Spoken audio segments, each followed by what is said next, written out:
Hola amigos y amigas de mi amigo Freud. Vamos a seguir hoy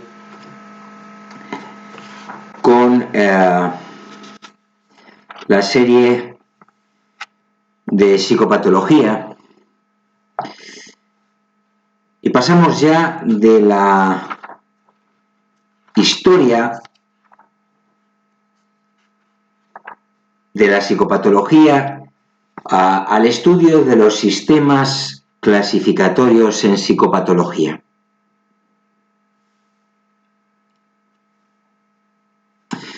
Bien, se trata de un tema introductorio, sí, y que podemos considerar a medio camino entre la psicopatología y la psicología clínica. ¿Qué diréis? ¿Es lo mismo? Bueno, pues no exactamente.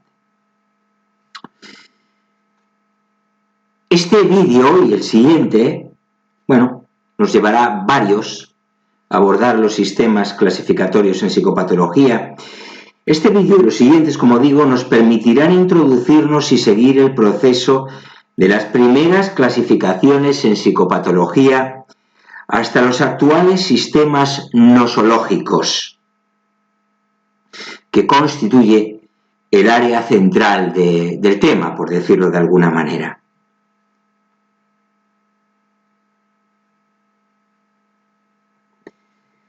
Los sistemas clasificatorios de DSM y CIE, el Manual Diagnóstico y Estadístico de los Trastornos Mentales y la Clasificación Internacional de las Enfermedades de la OMS, son dos aspectos fundamentales y aquí me dirijo muy especialmente a los graduados en psicología que preparan el acceso a una plaza PIR de psicólogo interno residente. Pues los sistemas clasificatorios DSM y CIE, como digo, son dos aspectos fundamentales en el examen PIR, como no puede ser de otra manera.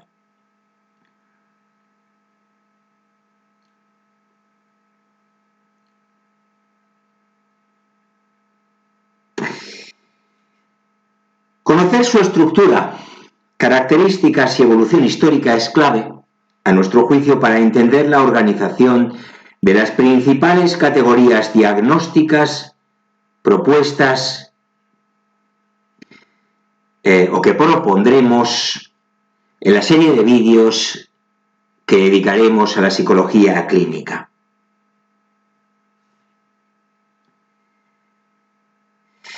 Vamos ahora a dedicarnos a presentar algunos aspectos esenciales.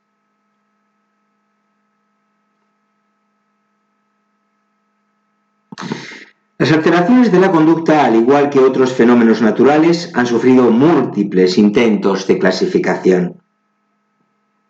Podemos utilizar distintos criterios a la hora de construir las clasificaciones de los trastornos mentales: taxonomía numérica, proceso cognitivo implicado y producto final.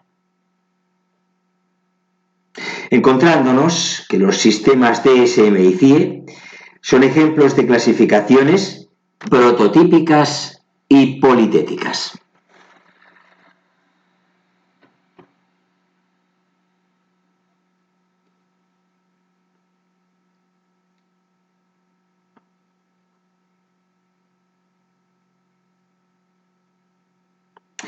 Un aspecto no menos importante que la clasificación es la definición del objeto de estudio de la psicopatología.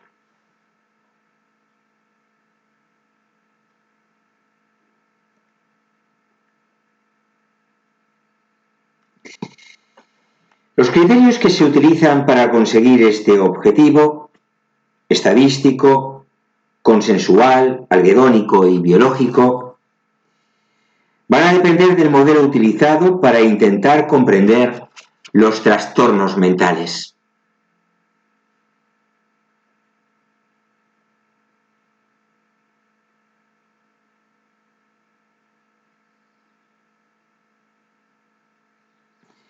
Un elemento clave compartido por los diferentes modelos psicológicos en oposición a los modelos biológicos reduccionistas es la hipótesis de la continuidad, dimensionalidad entre los fenómenos normales y los considerados patológicos.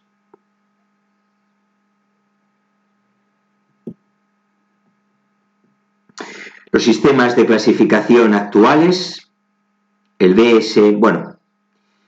ahora ya está en vigor el DSM-5 y la CIE-11. Elaboré este texto cuando todavía el DSM-5 no había entrado en vigor y lo estaba el DSM-4 en su texto revisado y la CIE-10. Ahora, como digo, lo que rige, lo que está vigente es el DSM-5 y la CIE-11.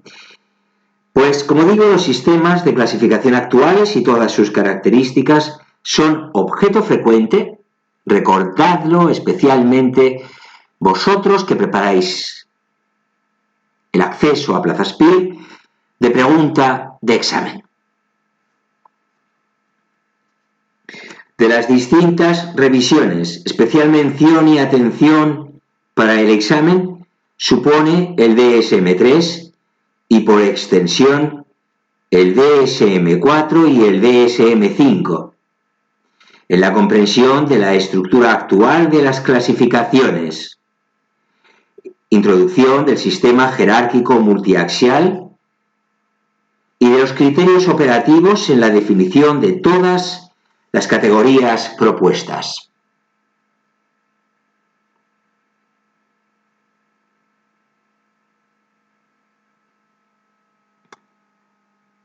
El DSM-5 2014 introduce un modelo mixto de clasificación categorial dimensional, lo cual en sí mismo ya supone cierto cambio de paradigma respecto a las ediciones previas. Aunque apareció el DSM-5, se publicó en 2014, aunque es de 2013. La CIE-11 de 2019 se presentó en este año, 2019, con el objetivo de entrar en vigor en 2022. El capítulo dedicado a los trastornos mentales es el 6 y pasa de 10 a 20 secciones de trastornos. La validez es el aspecto más criticado de las mismas, por considerarse más importante que la fiabilidad en cuanto a sus implicaciones.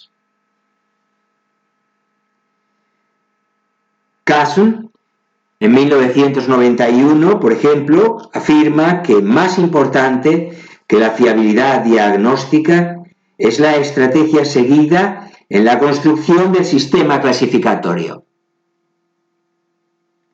Lo importante de la estrategia utilizada dependerá, en opinión del autor, cito textualmente, del grado en que las reglas de decisión diagnóstica capten adecuadamente una realidad diagnóstica subyacente.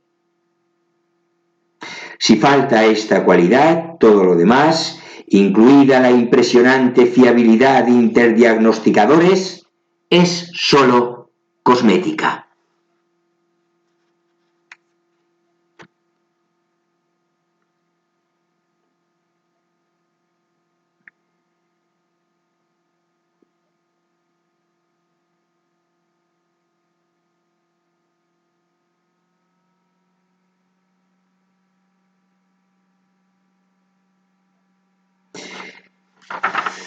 Fruto de estas críticas surgen con fuerza nuevos intentos de clasificación de los trastornos mentales, como la High-Top Hierarchical Taxonomy of Psychopathology, Cutoff y colaboradores y otros, 2017, y la RDoc Research The Main Criteria, Cuthbert, 2014.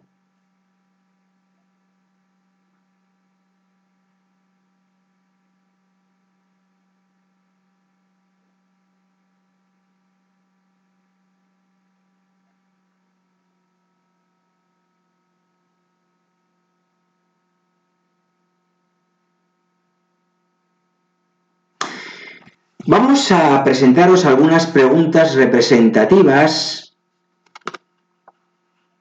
que han aparecido históricamente en el examen PIR sobre estas cuestiones. Por ejemplo, examen de 2001, pregunta 253.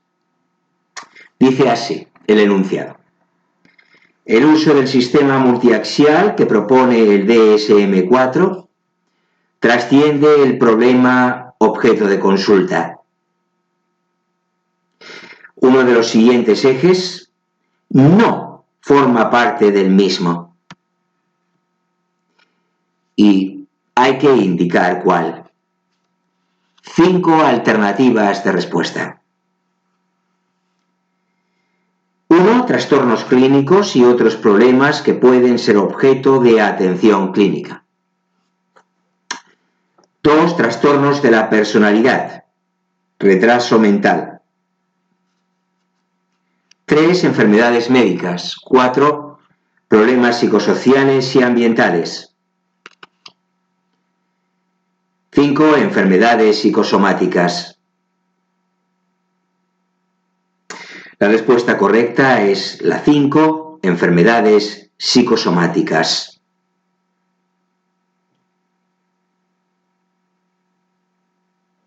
Es el eje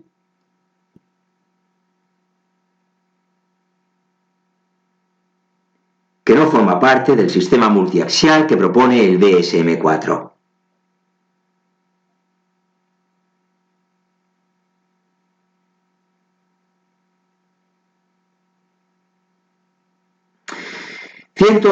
Siguiente pregunta.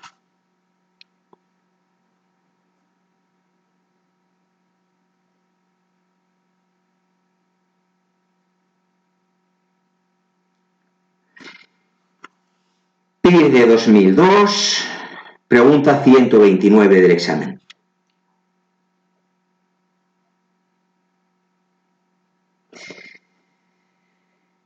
¿Cuál es el criterio que determina la anormalidad basándose en una desviación de la distribución normal? 5 opciones de respuesta nuevamente. 1. El criterio social. 2. El criterio subjetivo. 3. El criterio estadístico. 4. El criterio biológico.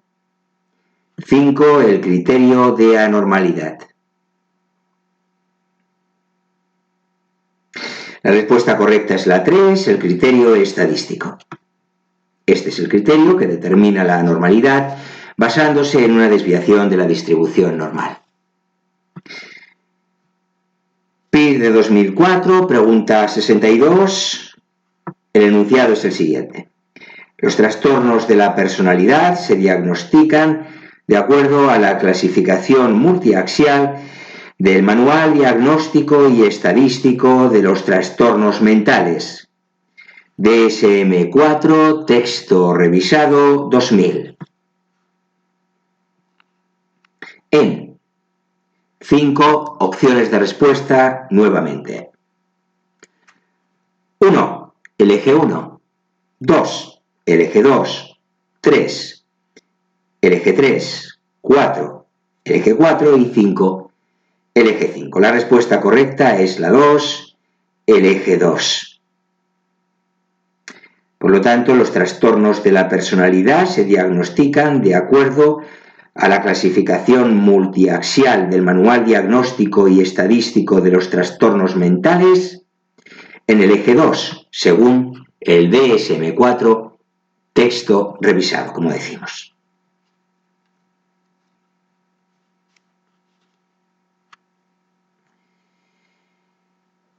Examen de 2017, pregunta número 12. El enunciado dice así. Si utilizamos un criterio algedónico como uno de los elementos definitorios de la existencia de una patología, estamos utilizando una variante de los criterios. 4 opciones de respuesta. 1. Estadísticos. 2. Biológicos. 3. Psicoanalíticos. 4 subjetivos. La respuesta correcta es la 4, subjetivos. Estamos utilizando una variante de los criterios subjetivos si utilizamos un criterio algedónico como elemento definitorio de la existencia de patología.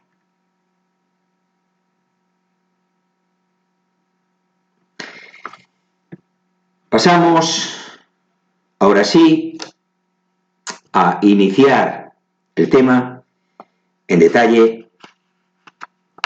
Nos adentramos en los sistemas clasificatorios en psicopatología.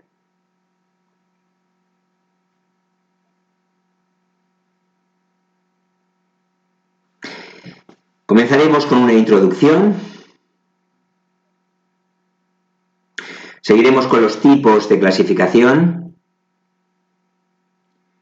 Veréis en esta serie y en todas las que tengan hueco en el canal que los apartados introductorios es algo que consideramos básico para entender bien las cuestiones que aquí se abordan. Después de los tipos de clasificación, nos referiremos a los modelos de clasificación en psicopatología. Y dentro de este punto hablaremos de los criterios de anormalidad en psicopatología, así como de los principales modelos en psicopatología. Pasaremos a las clasificaciones psicopatológicas modernas.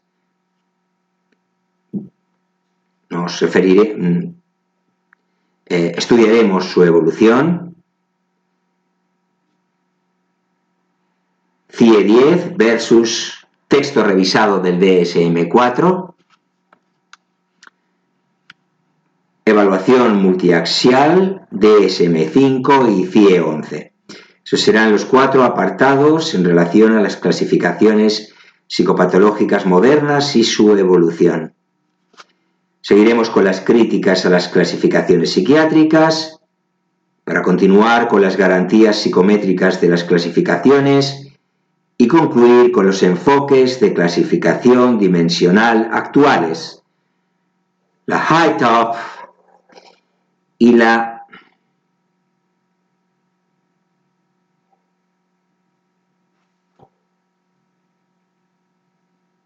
RDoC.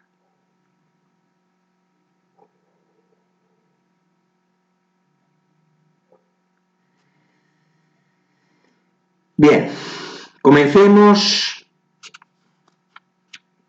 con unas nociones introductorias.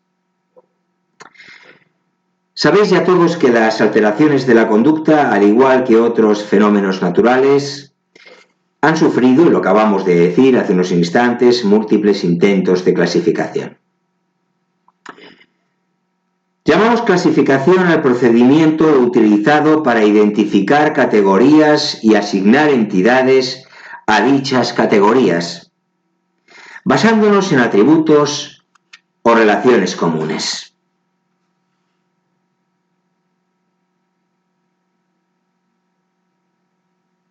El proceso de asignación de atributos clínicos o de sujetos que los manifiestan a una de esas categorías recibe en medicina y psicopatología el nombre de diagnóstico.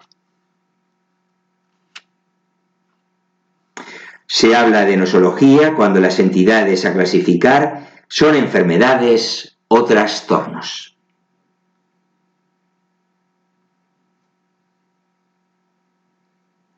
Los objetivos básicos de la elaboración de clasificaciones son la economía cognitiva y la estructuración y organización de los datos.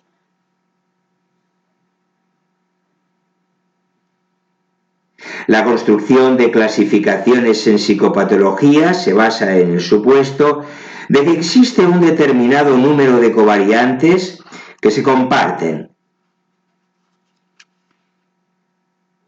Así se fundamenta la búsqueda de agrupaciones de signos y síntomas regulares.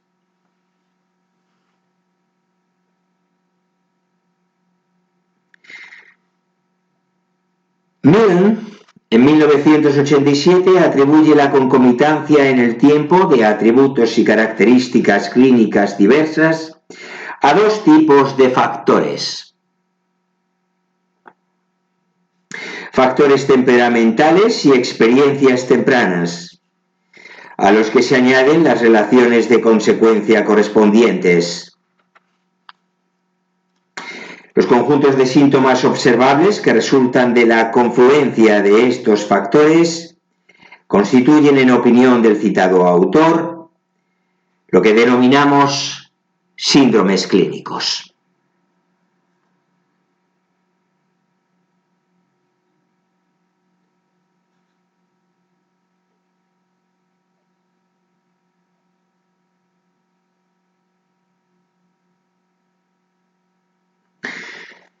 La taxometría puede definirse como una forma particular de clasificación, en donde en base a características similares se ordenan las categorías naturales.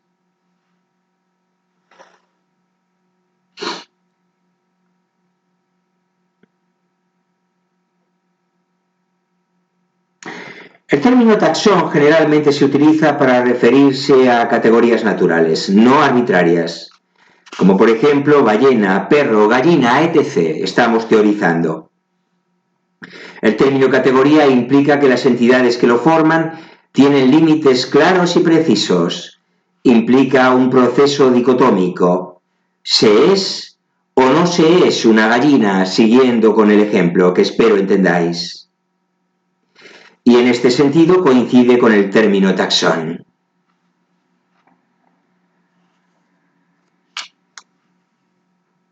El término dimensión psicológica se define como un continuo a lo largo del cual pueden distribuirse las puntuaciones. Por ejemplo, neuroticismo. La clasificación como neurótico o no neurótico es algo arbitrario, ya que no existe la categoría real, natural, de neurótico.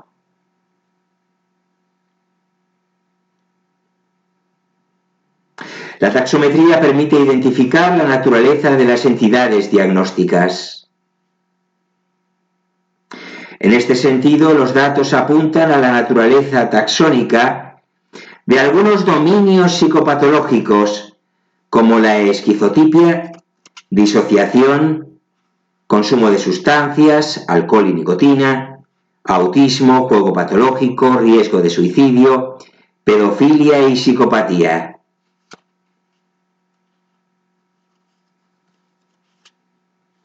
Entre los dominios no taxónicos o dimensionales estarían los trastornos alimentarios, de ansiedad, depresión y trastornos de la personalidad.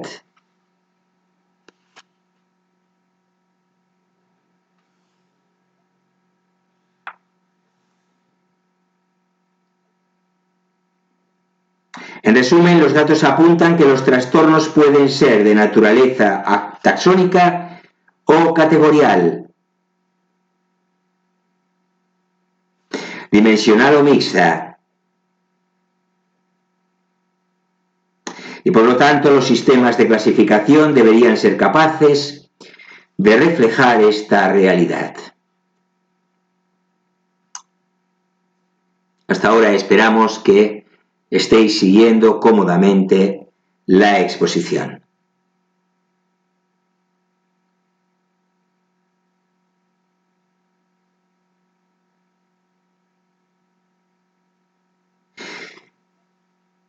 Entremos en los tipos de clasificación.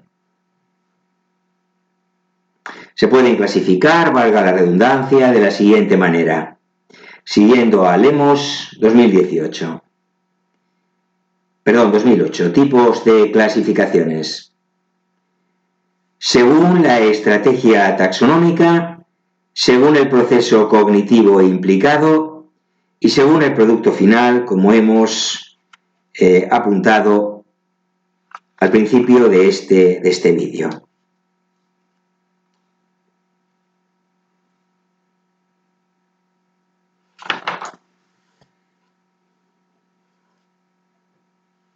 Bien, según la estrategia taxonómica, distinguimos filética esencialista y fenética, la llamada taxonomía numérica. La filética esencialista es la clasificación de Darwin de los seres vivos, las relaciones filogenéticas.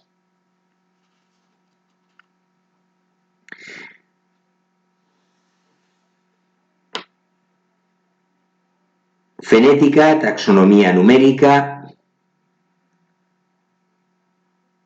Se trata de una organización del máximo número de características compartidas. Las relaciones fenotípicas serían representativas de lo dicho.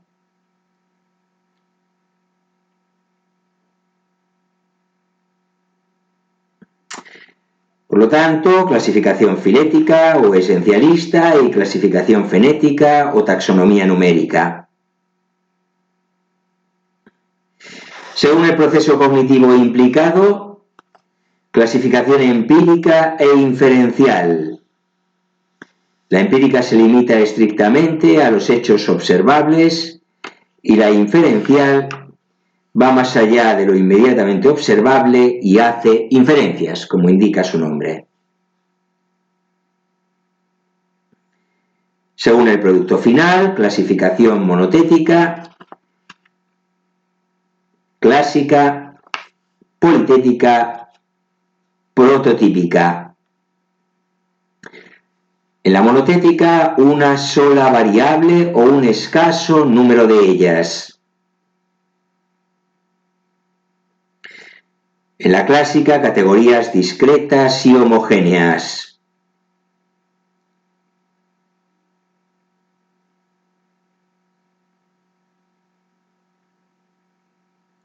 En la politética observamos más variables frente a la monotética, lo indican los prefijos griegos mono y poli.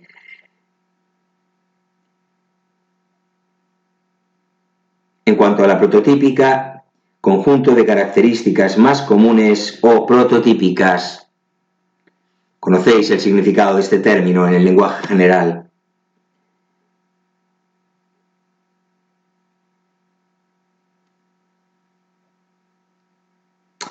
El DSM y la CIE son clasificaciones prototípicas y politéticas. Según el producto final, por lo tanto.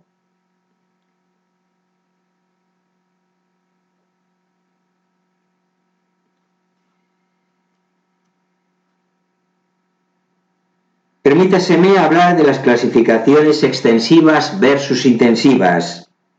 Son extensivas las definiciones de una categoría que se hacen enumerando todos los miembros de la clase en cuestión.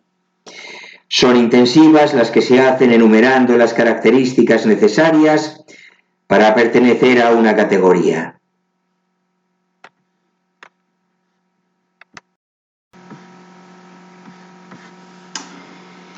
Seguimos con las estrategias filéticas versus fenéticas, según la estrategia taxonómica. Las primeras se basan en el principio taxonómico correspondiente a la noción aristotélica de esencia. Las segundas, aplicadas a estructuras más complejas, basan la clasificación en la observación empírica y en el cómputo del máximo número de características compartidas por los elementos.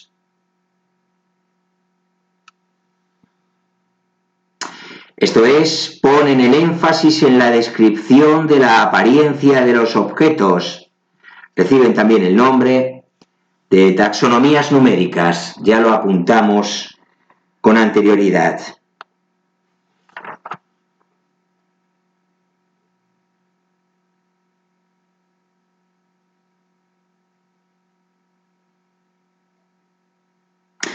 Clasificaciones monotéticas versus politéticas, según el producto final.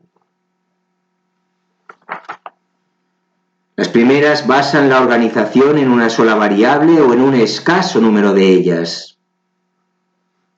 Las segundas basan la organización en la existencia de un determinado número de características compartidas por una proporción significativa de los elementos de una clase.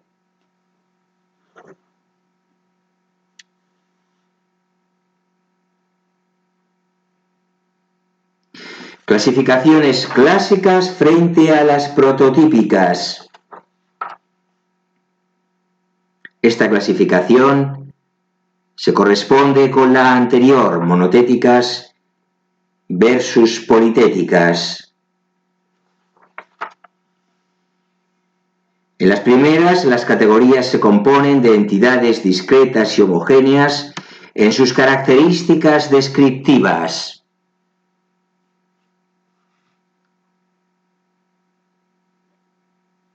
Las segundas se basan en un prototipo que sirve como referencia y que constituye el conjunto de características más comunes de los miembros de una categoría. Se asume que el prototipo presenta las propiedades que caracterizan al menos a algunos miembros de la categoría, aunque ninguna de las propiedades se considera necesaria o suficiente para pertenecer a la misma.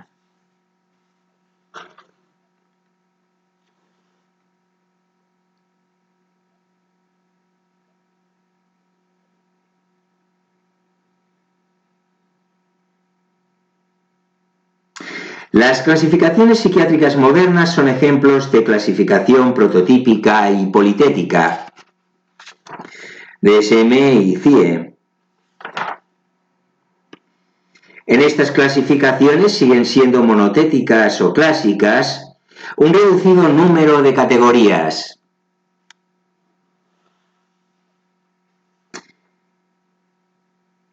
Según Blasfield, estas corresponden a categorías diagnósticas pobremente formuladas, por ejemplo, a algunos trastornos disociativos, u otras raramente utilizadas en la práctica clínica, como la piromanía. Las categorías politéticas, según Wittiger y Frances, limitan la estereotipia, permiten mayor flexibilidad diagnóstica y refuerzan la variabilidad intragrupo.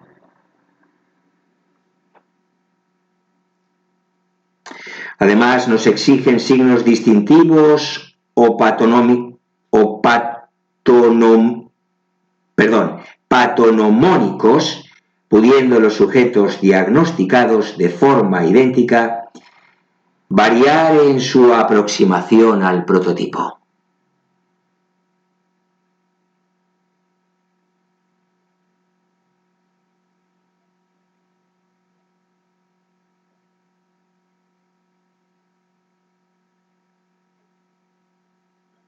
Patonomónicos, queríamos decir. Signos distintivos.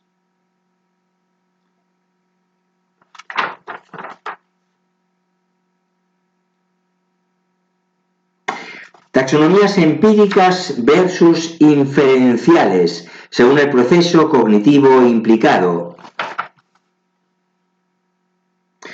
Las primeras se limitan a los hechos observables, las segundas van más allá y hacen inferencias sobre las causas y procesos subyacentes como base para la clasificación.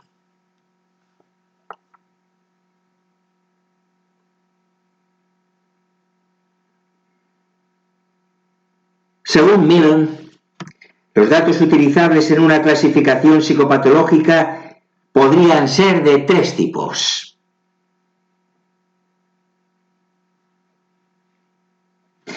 En primer lugar, atributos sustantivos, acordes con un modelo teórico concreto. Disculpadme un momentito, voy a ajustar la pantalla. Sustantivos acordes con un modelo teórico concreto. atributos longitudinales relacionados con la etiología o el curso de diversos fenómenos clínicos. Y atributos concurrentes, las características presentes en un momento dado.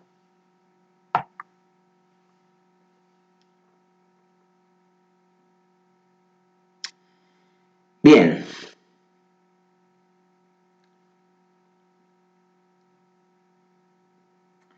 Entre los atributos concurrentes se encuentran los signos objetivos y los síntomas subjetivamente referidos, además de otros atributos fundamentalmente inferidos, los rasgos de personalidad.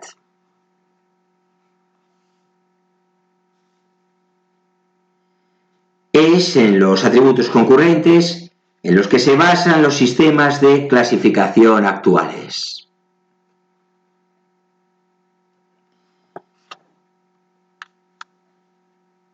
Los signos constituyen cambios objetivamente observables y registrables. Los síntomas son informaciones subjetivas y constituyen fenómenos no siempre observables correspondientes a experiencias privadas recordadas, razón por la cual se califican como informaciones menos fiables y más complejas metodológicamente hablando.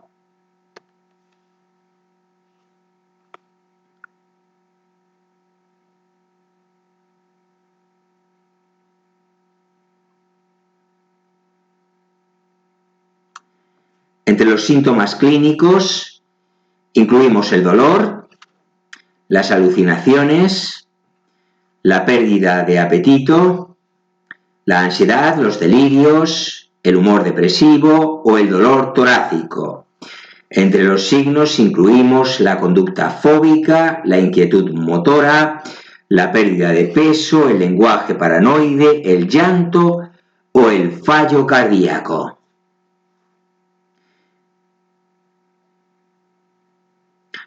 Sobre estas cuestiones se preguntó en los exámenes PIR de 2003 y de 2012.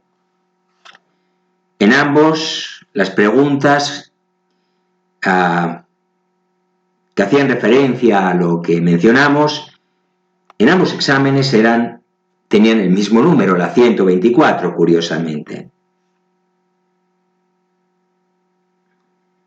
Por último, los rasgos de la personalidad consisten en hábitos psicológicos inferidos y disposiciones estables en amplios contextos. Así como los signos y los síntomas son elementos en los que se apoyan las definiciones de las categorías clínicas, tradicionalmente llamadas neurosis y psicosis, los rasgos de personalidad son los atributos clínicos a tener en cuenta en la definición de los trastornos de la personalidad.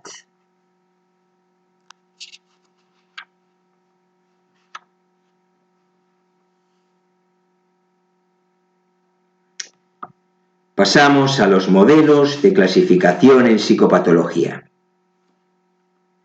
Vamos, con vuestro permiso, a encender la luz, porque pensaba que sería suficiente con la iluminación ambiente, pero bien, ya estamos a 13 de septiembre y se nota notablemente que oscurece antes.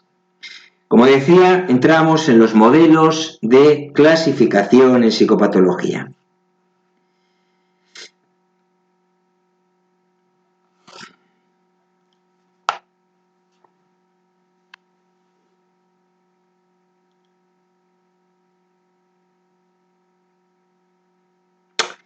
Las taxonomías actuales se organizan siguiendo una estructura vertical, horizontal o circular.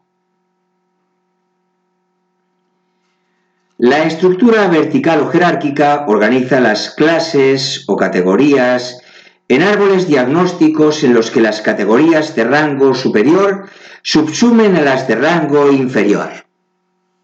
Esto es fácil de entender. Así, cuanto más alto es el nivel de una categoría, mayor es el grado de abstracción. La CIE 10 es un ejemplo de organización vertical o jerárquica, así como la clasificación de los trastornos afectivos del DSM-3 revisado.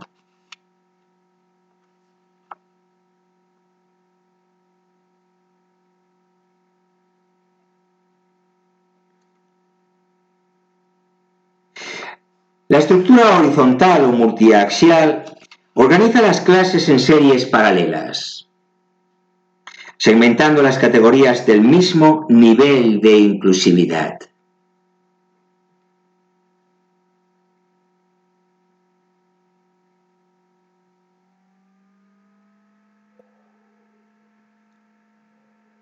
Este tipo de estructura permite múltiples tipos de datos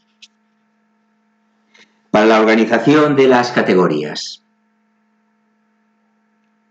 Por ejemplo, en el caso de las clasificaciones psicopatológicas, permite la integración de múltiples datos relevantes para la toma de decisiones diagnósticas. La estructura que se ha intentado seguir para el DSM-3 es jerárquica y multiaxial.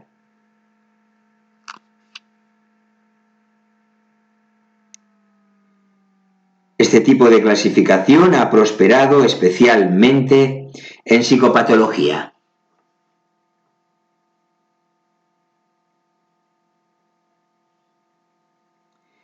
Metzig, Fábrega y Metzig realizaron en 1987 una revisión de la literatura a este respecto y concluyeron que los aspectos más frecuentemente utilizados para la creación de ejes en este tipo de clasificaciones son la fenomenología y los factores etiológicos.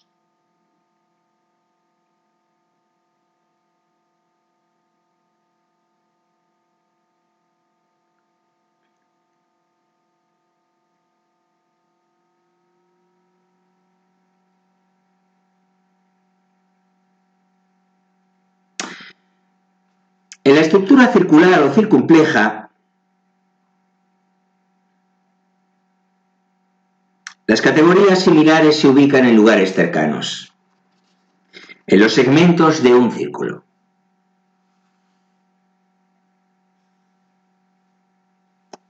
Esta estructura ha sido elegida por autores interesados en ordenar los rasgos de personalidad.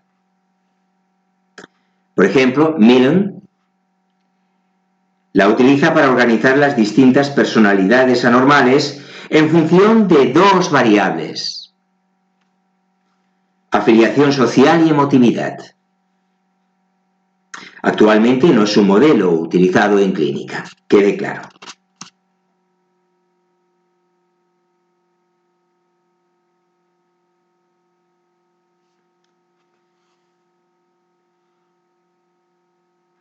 Otra diferenciación que podemos establecer entre clasificaciones es la referente a las clasificaciones categoriales, dimensionales e híbridas.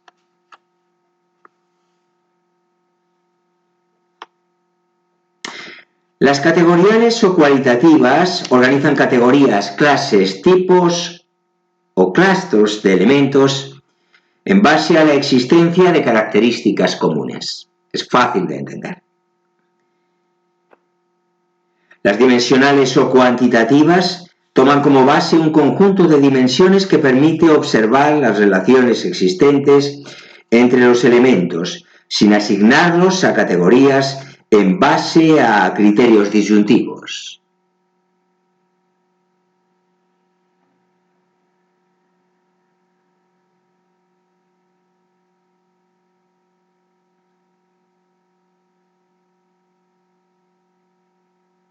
Un modo de combinar ambos tipos de clasificación lo constituyen los modelos híbridos, en los que las valoraciones se realizan primero en base a criterios cualitativos, atendiendo a los atributos más característicos del elemento a clasificar. para después diferenciar dichos atributos o rasgos cuantitativamente mediante dimensiones.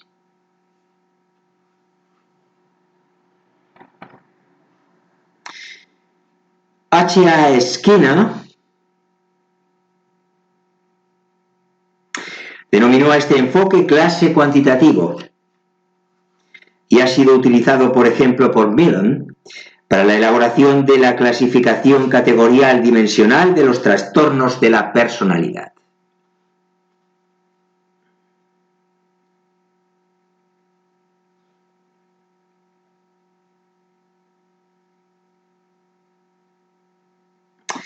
Entre los aspectos reseñables del DSM-5, recordemos, 2014, cabría mencionar su intento de dar un nuevo paso más allá del paradigma de los DSM-3 y 4, mediante la incorporación de variables dimensionales en la clasificación psicopatológica, acercándose a un modelo híbrido categorial dimensional.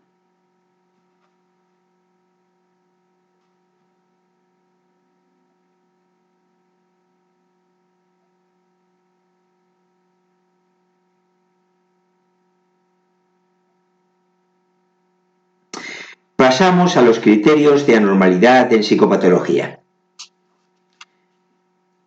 Dentro, seguimos en los modelos de clasificación en psicopatología. Criterios de anormalidad, como digo.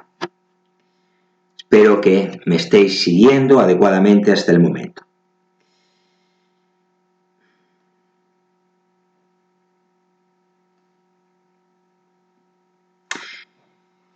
Algunos de los criterios más influyentes y que se manejan para comprender y clasificar las alteraciones que pueden presentar los sujetos serían los siguientes, o son los siguientes. Criterio estadístico, en primer lugar.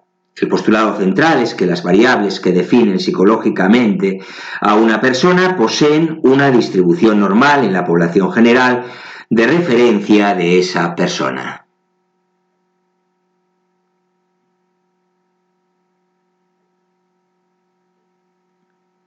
Por lo tanto, lo psicopatológico será aquello que se desvíe de la normalidad.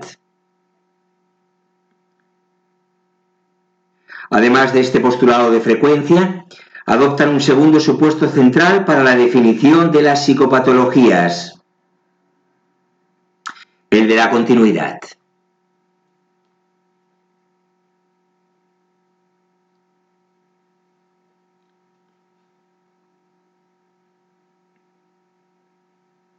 Según este, las diferencias entre lo normal y lo patológico son de naturaleza cuantitativa, de grado. Las conductas o actividades anormales se caracterizan no solo por ser infrecuentes, sino además por poseer los mismos elementos que la normalidad, bien por exceso, bien por defecto.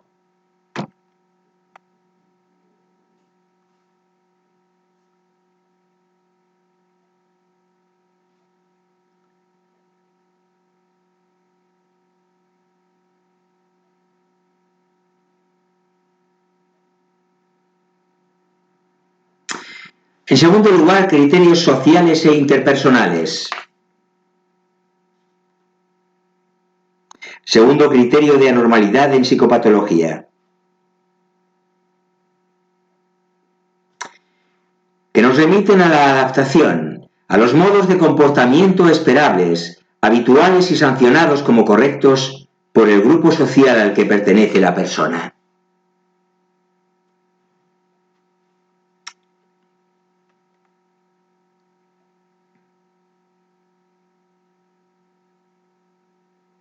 H.S. Sullivan lo denominó consensual para señalar que la definición de las psicopatologías es una cuestión de normativa social. Esto es, del consenso social que se alcance al respecto en un lugar y momento determinados. No olvidéis esto porque es muy importante para entender la auténtica y genuina naturaleza de las cosas.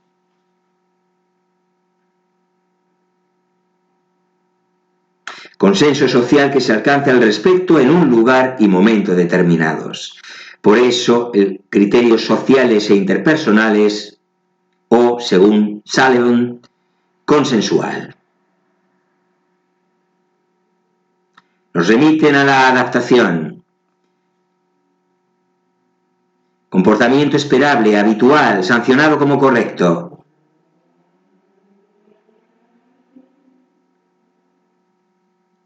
En tercer lugar, criterios subjetivos o intrapsíquicos, según el cual es el propio individuo el que dictamina sobre su estado o situación, que vehiculiza a través de quejas y manifestaciones verbales y comportamentales.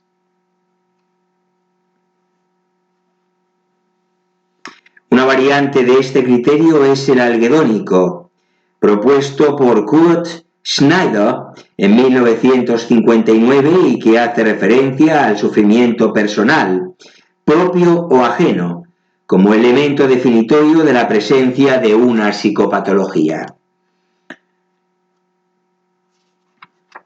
En una de las preguntas, concretamente del PIR de 2017, la pregunta número 12, una de las preguntas representativas que hace una media hora en el primer tramo de este vídeo, compartimos con la audiencia, se hacía referencia a esto, al criterio algedónico, como una variante de los criterios subjetivos.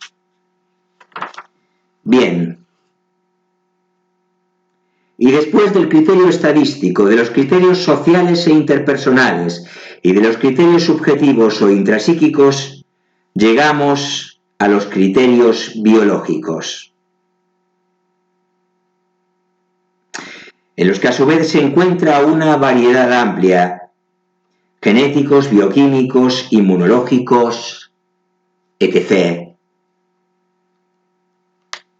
Pero al amparo de un mismo supuesto.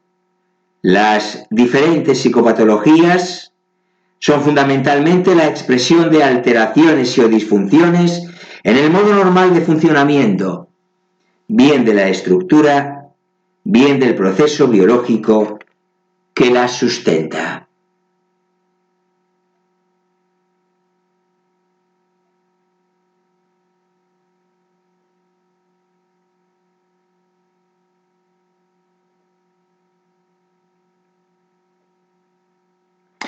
Todos y cada uno de ellos son necesarios, pero ninguno es suficiente por sí mismo para certificar la presencia de una psicopatología. Uno de los objetivos de la psicopatología, entre otras cosas, es delimitar el peso relativo de cada uno de los criterios a la hora de clasificar, explicar y o predecir la aparición de comportamientos anormales, actividades mentales anómalas o enfermedades mentales.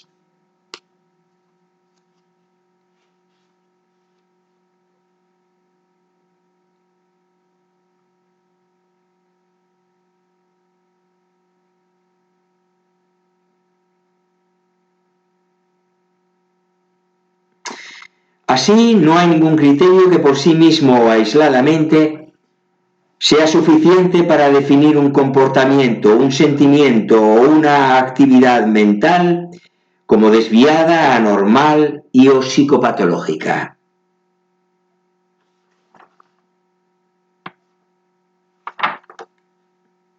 Repetimos, y con esto cerramos la grabación.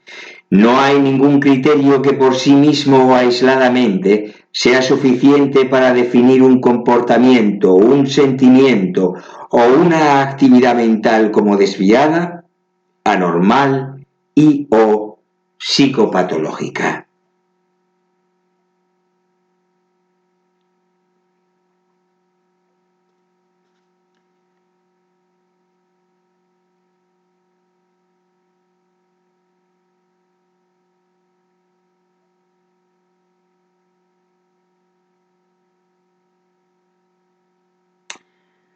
Y aquí lo vamos a dejar.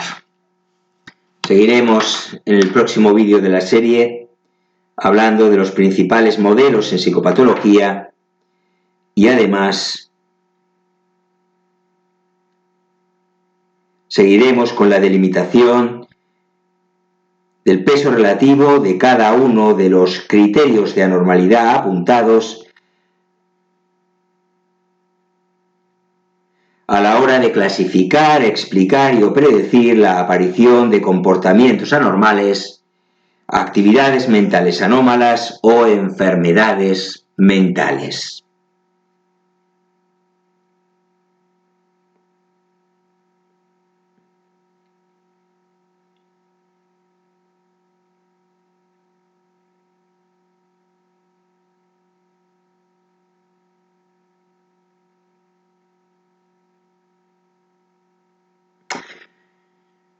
Bien, espero que este vídeo haya sido de vuestro agrado, que os haya resultado útil, interesante, ya sabéis, como suelo decir, valioso desde algún punto de vista. Si es así, por favor, le dais like, me gusta, para que pueda recibir el oportuno y necesario feedback que guíe mi trabajo en el canal.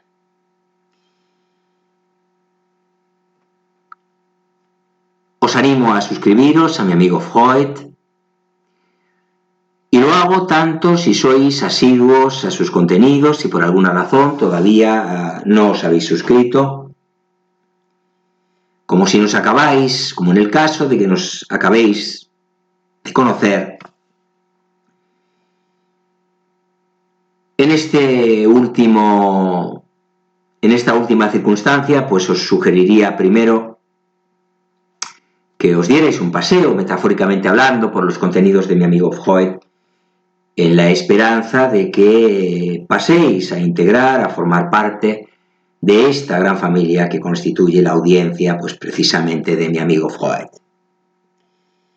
Os recuerdo que mi amigo Freud es también el vuestro, así ha sido siempre, desde el comienzo de esta andadura, y así lo seguirá siendo mientras vosotros queráis, puesto que vosotros y vosotras sois quienes dais sentido a este proyecto que lleva el nombre del padre del psicoanálisis. Os recuerdo que mi amigo Freud está siempre encantado de contar con vuestra atención, con vuestra presencia, compañía, apoyo y compromiso para con este proyecto que lleva su nombre. Y como no quiero alargar más este vídeo, que ya se aproxima a la hora de duración, me despido de todos y todas con un saludo muy afectuoso, con mis mejores deseos para vuestras vidas y con la esperanza y el deseo sincero